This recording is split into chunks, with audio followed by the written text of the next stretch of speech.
Welcome back to Who's Number One. 3 athletes this week broke into the top 10 rated performances of the entire season. Boys side, Walid Suleiman breaks sub 15, 193, boom, he's in there. Girls side, 2 girls, Aislinn Devlin MPA, 150 to win the Chesmont champs. And then Catherine Lee from New York, not well known on the national scene, but she's dominated New York for a long time. She comes out, wins the Brown Invitational, 152 rating. These 3 studs make a huge impact in what was a down weekend. Now, we're gonna shift gears.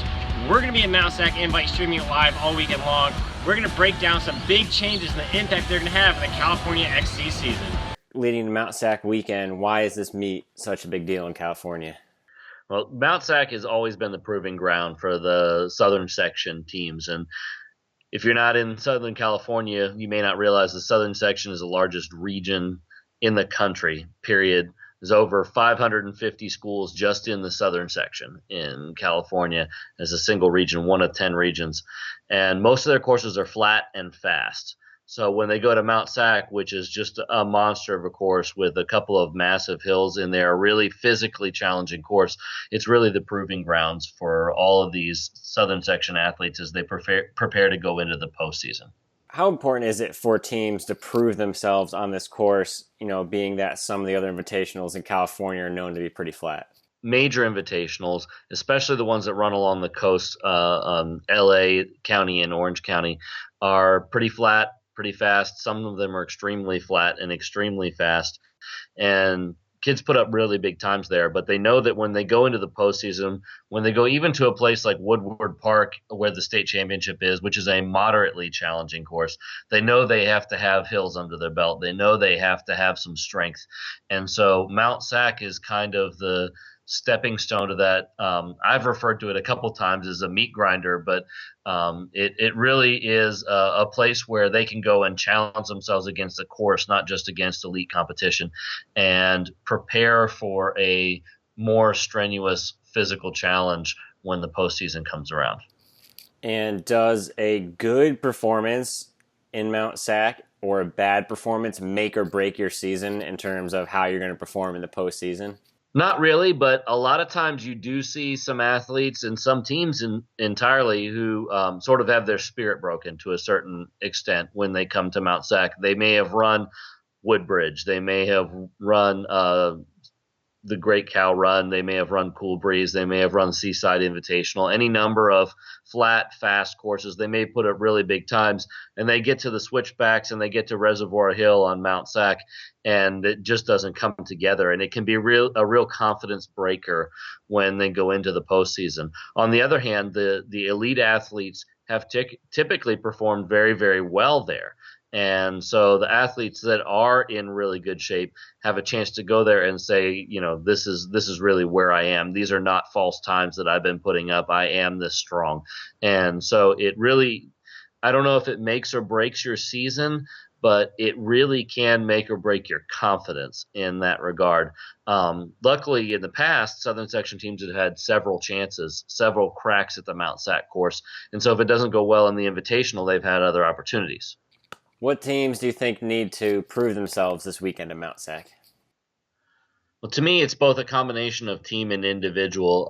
I think the Burroughs-Burbank team, especially their individuals up front. Emily Virtue, one of the best runners in California, only raced twice so far this season. Same thing for Alexander Hirsch on their boys' side. And their boys' team has run well without Alexander Hirsch earlier this season. In fact, surprisingly well without Alexander Hirsch, ranking in the top 10 of our California team rankings before he even got on board. And he was their returning number 1. But those top 2, their number 1s on both the boys and girls, have not raced much this season. Now, last year, this was a huge race for both of them. Both of them ran very well. And then Virtue went on to compete very well at the state meet. And Alexander Hirsch broke down a little bit. And I don't know exactly the details. I know that he wasn't healthy by the time the postseason runs around.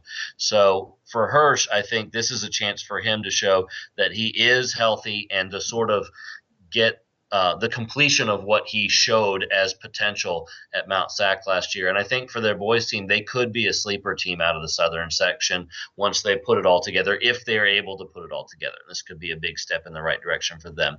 Also on the boys team side, Dana Hills has run on a lot of flat, fast courses. Want to see them on this really challenging course. They did go to Woodward Park and run well last weekend at the ASICS Clovis invite.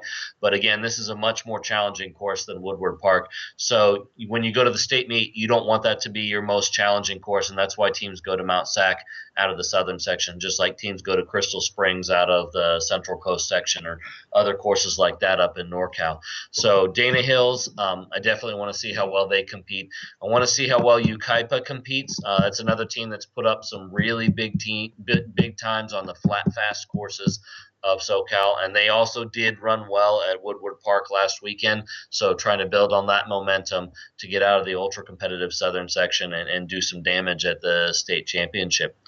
Same thing for Ukaipa's girls, and Dana Hills girls keep showing a lot of potential as well, so I want to see how well they do coming out of the southern section. There's a lot of teams in Orange County that have the potential to do really well. They run on some really flat, fast courses, and it just depends on whether they get up out of the Orange County and into LA County for some of the more challenging courses. Some of the teams having run like at Palos Verdes or other places like that. But some of those teams like Capistrano Valley, Canyon, Anaheim Hills, we want to see those teams do really well at Mt SAC so that they can springboard that into success, Southern Section Finals, and on to the state meet. And we saw a couple solo record attempts last year. It's Magno and Rocha, and couldn't make it happen on that tough course. Tier, right. He's going to be in that same boat this season. Is this a course that's almost too hard to break alone, or would he need someone like Lewis or Michael in that race to make it happen? No, I think our defending state champion, who of course has graduated and moved on, I think he nailed it last year when he said that the course record may not truly represent how fast people can go on Mt SAC. Because of the structure of the meet, there often has been a lot of separation between the elite runners. And so you get situations where you see Tamagno running on Friday, for example, like he had the last couple years, and then some of the other elite runners running in separate races on Saturday, not necessarily all in the seeded race, but running with their team in one of the varsity races or in one of the multiple sweepstakes races that they have at the different division levels, 5 different divisions in California. And so a lot of times it ends up being a solo run for the elite runners. You have multiple elite runners running solo. So Tier running in the Division 5 sweepstakes, for example, will not be in the Saturday sweepstakes race with the Division 1 teams. And so that's a really interesting proposition. I was talking with JoJo about Brooke Starn last year. She had a great race. It was a completely solo race. Nobody else around her in that race.